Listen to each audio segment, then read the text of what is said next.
It is the end of Season 21. Most people are in super try-hard mode, trying to get the rank that they need to get. Some of the people that we are about to see today are in just, I don't know what mode they're in, but they're in something mode. So, Reno and Liesel, end of Season 21. They're like, let me rank up with Reno and Liesel. The thing is, all of their units are super crazy fast. He got a couple ignore defenses there. That was fast. Opponent banned out the attack power buff or attack age booster, thinking, I don't have to worry about this. Little did he know that this team was just all on Swift. I'm starting to feel like I'm a bad influence on people. This is my girlfriend's friend on the right-hand side. Decided he was gonna YOLO and pick Reno. Actually, the comp that he's using does make sense. It's a double attack gauge booster because the demon has an attack gauge boost that also counters the Nana, right? So he's got 2 attack power buffers, he's got 2 attack gauge boosters, and he's got big additional damage. Either he gets the big additional damage with the Nikki, or he gets some... Oh!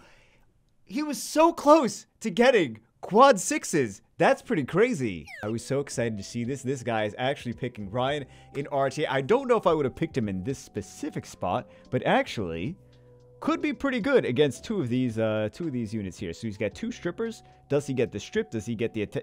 He gets no strips. Okay, so he does not get the strips. And he was just saving that second one. He knew that Wusa was going to do his thing, so he just wanted to save that. I don't know if he was on Violent or not. Fun fact, Leica is actually a pretty decent counter to the Douglas, because Leica... Really?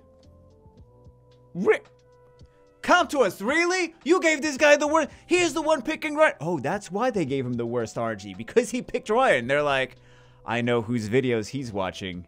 Let's give him terrible RNG. And he crits on what? Wow.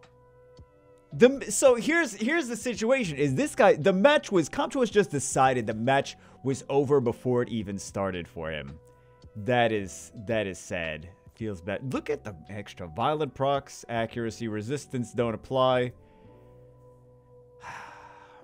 Like a dozen revenge. That's pretty terrible RNG. Speaking of absolutely insane, this is the same guy. I think this is the same guy that was picking the Reno earlier. Bans out the Moor. Is he going to be able to outspeed with all of the... Well, he actually does have the attack gauge boost, so maybe he was confident enough in his Swift runes. I mean, we know he was farming a whole lot of Swift runes, so I guess he was confident enough in his Swift runes. It's the new meta, guys. It's the new Liesel meta.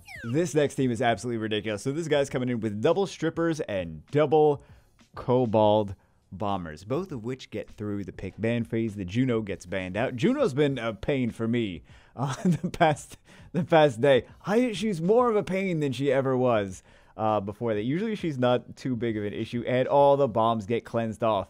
But on the bright side, look at all these other debuffs, and then you have the Ganymede who's going... Well, you actually have the Dover who's going to be able to reduce the attack gauge, flash bomb, reduce attack gauge, and stun, and he's on violent, and then more bombs. And then, good thing they cooled the Shizuka down, otherwise that would have been really dangerous. If you guys don't know, I mentioned this in a video like months and months and months or years ago or whenever Shizuka first came out, I mentioned this. But Shizuka's bomb, if she puts bombs on something that someone else put a bomb on her first or whatever, she does her bombs based on her attack power, not the initial attack power of the unit that put the bombs on in the first place. So just FYI, there's so many bombs. This is so ridiculous. I like that there's so many debuffs that Riley cannot handle this. Like, Riley, even if she was going to do her cleanses, which she is going to do her cleanses, there's just too many debuffs. She can't cleanse everything. There's nothing she can do. I mean, there is stuff that she can do, but it's just not enough. It's just not, because she doesn't cleanse everything. This next one looks a little bit, normal until you get to the very last pick of Stella the Water Assassin, which does not get banned out. And there's 3 fire units on the other side. See, this is kind of the issue with, like, if you try to bring in too many units of the same element, is you could just bring in something that has element advantage, even if it's a wacky pick at the very end, and you have a decent chance of it doing well. So you kind of almost have to ban it if it is a, like, they have 2 water damage dealers here. What is it? Water damage dealers? Why did I say it like that? This Douglas can just solo eventually, because I mean they have the attack power buff on the Carnal, but it's still not going to do that much. Like it's still gonna glance. It's got all the multi hits, still gonna glance regardless. So this is already game. This is already game. It's just interesting to see the Stella get in there, and it wasn't a bad pick. There was 3 fire units. Stella was gonna do great. We didn't get to see too much crazy Stella stuff, but she still did snipe something out. That's her job as an assassin. This guy right here, absolute big meaty clackers. I'm sorry, I have to say, he first picks Who's first picking Casey? He first picks Casey. He's got the speed-based cleave. Opponent is just gonna bruise it out, except that that's going to be a lot of damage. He's got the attack power buff, he's got the crit buff, and then he has damage based on the speed difference between you and the opponent with the light Chun-Li, and that was absolutely brutal. That was a brutal, and he first picked Casey and got away with it. Did I miss a memo that Casey is like an RTA unit now? Like, she is fantastic in Rift Beast. She has been fantastic in Rift, especially the Fire Beast. She's got double AoE. She's going to do all this crazy damage against the boss because it's all going to guarantee hit the same target. She's insane in the Fire Rift Beast. RTA, man, that is not, I was not expecting to see any Casey today. I know you weren't expecting, well, aside from the last match that we saw Casey, you probably weren't expecting to see Casey for that, but let's see. They're going to have so many activations for this this Carbine, though. Accurate fire, snipes it out, but she comes back from dead. Decelerate, does it stun anything? Well, I just assume that it's on, yeah, it is on Despair. So, because she's got double AoEs. This is ridiculous. People actually using Casey in RTA. It's not that they're using her, it's that they're using her in RTA. That is the crazy part. Oh my goodness. Okay. Is that going to be able to do enough damage? No, it is not. Although he's going to increase his attack gauge. Wasn't enough. Spirit Ball. They just give up after that. They just give up. I want you to guess what we're about to see. It could be any monster in Summoner's War. Guess it's going to be something crazy. Did you guess? Did you get her right? Elena the Water High Elemental. You're thinking maybe it's going to be a unit that's got some kind of debuff in it. Probably not Elena. He misses 2 units to get the cooldowns on. That is potentially very dangerous. He's got the Ice Prison, 2-turn. I was going to take 2-turn sleep. That's definitely not a sleep. 2-turn freeze. And then he's hoping to I'm sorry. Tomorrow. Listen, I don't know how to pronounce her name. I'm just gonna call her Tomorrow. That's obviously wrong, but it's gonna be wrong either way. So what were we talking about? Oh, he was hoping to get the freeze and then duplicate that freeze as well as the karma onto every. This is such a toxic combination, man. The Nora is so toxic now. Nora and Tomorrow, what a crazy combination together. I want you to brace yourself for these picks right here. So this is 2017 Summoner's War Guild War defense versus 2020 Summoner's War RTA. That's right, we've got a Kamoon, Theomars, Chasun, RTA comp. Never thought I'd see that. I mean, like, the first season of RTA, this could have been a comp that people used. It wouldn't be too crazy to see. 2022. This he's got to be having a life. He's got to be like, just like, lols, I'm not actually trying to win here. Like, who's bringing in a Kamoon, Chasun, Theomar? It has to have been like a meme, right? This has to have been a meme. This is a meme, right? I'm trying to wrap my head around this. Obviously, he doesn't win because it's a Kamoon, Chasun, Theomars, and it's RTA in 2022. But still, I had to show you because I thought you would appreciate whatever this was. Prepare for this. You need to prepare for. So first off, we have the team on the left-hand side looks normal. Okay, then we have the Royd, then we have the Kumar, then we have the Arnold. So we've got a Royd, Kumar, Arnold team on the right-hand side. This should be, this is equal. This is fine. So we've got the speed up for the Miles, which is going to make him do more damage. We have the speed up for the Masha, which is going to make her do more. Is that a full resistance Arnold or something? Like, he's resisting everything there. But that was a pretty interesting combination from the person closest to us, is just the things that, you know, getting that extra turn from the Josephine, and then also the speed up for all of these units that do damage based on speed. So he did still do some decent damage over here with the Royd. Royd has got to be on full revenge because he's countering everything. Also, he doesn't seem to be taking any debuffs. What is this magical RNG where... Oh, never mind. He's finally taking some. Okay. And then Crushing Blow. Okay. Crushing Blow. Crushing Blow now strips everything with skill 1. Also the heal block over there, which I have not used Arnold in so long. He's not landing any... Like, the person closest to us, he's not landing anything.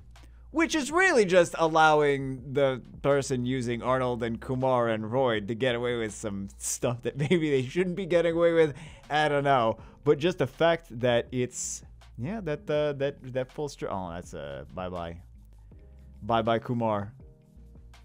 What a wacky team, though. What a wacky team. Do they actually wind up getting away with this in the long term? Or is this just a temporary getting away with whatever they're doing? He's resisting everything! He's resisting everything. They got the attack power break on the Masha, which is definitely what they would go. He's getting the provoke. So he's, with element disadvantage, he's getting the provoke, but then the Masha and the Josephine are just not landing any of it. What is... Welcome to Summoner's War, where nothing matters. Stats don't matter, units don't matter. It's all RNG. It's all just flipping a coin and, hey, does this work today? Congratulations, this worked today. Here's another doozy match for you. So we've got this doozy match, guys. We've got... What is this? What is this doing here? Okay, here we go. So, Kunite, the Fire Gargoyle. Some of you may be familiar with him in Guild Siege.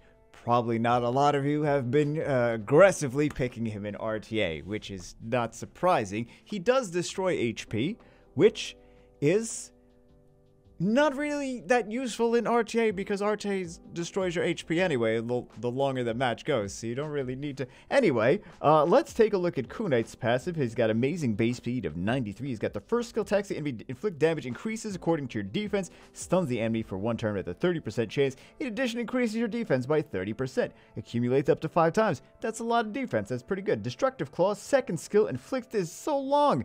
That's what she said. I wish. Inflicts damage on the enemy in proportion to your defense, destroys the target's HP by the amount of damage dealt, and it's pure damage, and provokes for 1 turn. Afterwards, you will be turned into a statue until the next turn starts. While you're in a statue, you won't be able to move, but you will gain immunity against inability effects, receive 30% less damage, and recover your HP by 10% until the statue state is gone. He also has a passive, Statue of Protection. If your turn ends with 70% or higher HP, you'll be turned into a statue until the next turn starts. The damage dealt on allies will be reduced gradually if the ally gets attacked with multiple hits when you are turned into a statue. Most people don't think about him. Most people don't use him. He does damage based on his defense, and this is gonna be a long match. Oh Lord, Lord Almighty, it's gonna be a long match. All right, so this should be a long match. There's no 2 ways around it. They have double immunity against the control, which means it's not gonna, like, the only thing that's gonna do damage here is the Abellio. If they could get a defense break from the Feng Yan, the strip from the Hey Gang into the defense break from the Feng Yan into damage from the Abellio, then that's how they kill something. Aside from that, they don't have a whole lot of damage. And of course, there's HP being destroyed all the time.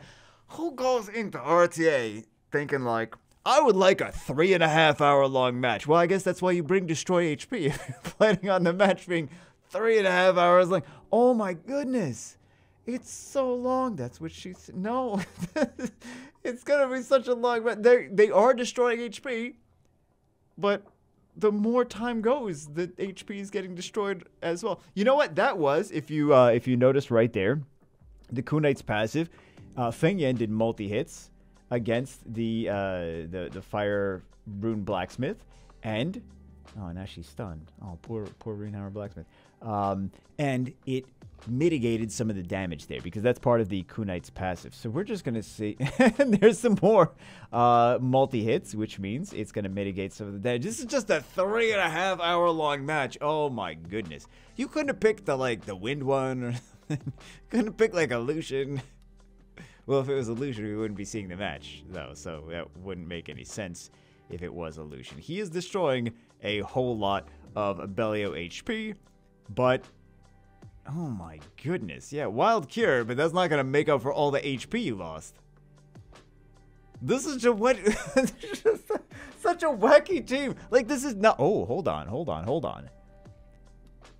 So now... they actually got enough damage. Are they going to be able to come back from this? Immune to inability effects. And also damage mitigation because... which, the damage mitigation part is actually not bad for RTA because there's a lot of multi-hits. Because additional damage is pretty huge in RTA. But... also, one of the things to note is that defense scaling damage... does well. It was like, this was a thing in the beginning, is people were talking about how good defense scaling damage is in RTA because, you know, over time, HP gets decreased. He snipes it out, right? He stuns there. Blacksmith is out, though. He gets a counter. Okay, a little bit of a heal. However, damage mitigation passive. The Feng Yan's gonna go crazy. Wait a second. Wait a second. Don't you even tell me. Do not even... oh my god. Do not even tell me. Do not even tell me. Oh my god. Are we about to see what I think we're about to see? No way. Oh, he got stunned. Okay. This is ridiculous. GG. This is ridiculous. Alright, I don't think it's gonna get any crazier than that. Hope you guys enjoyed. I will see you as always in the next one.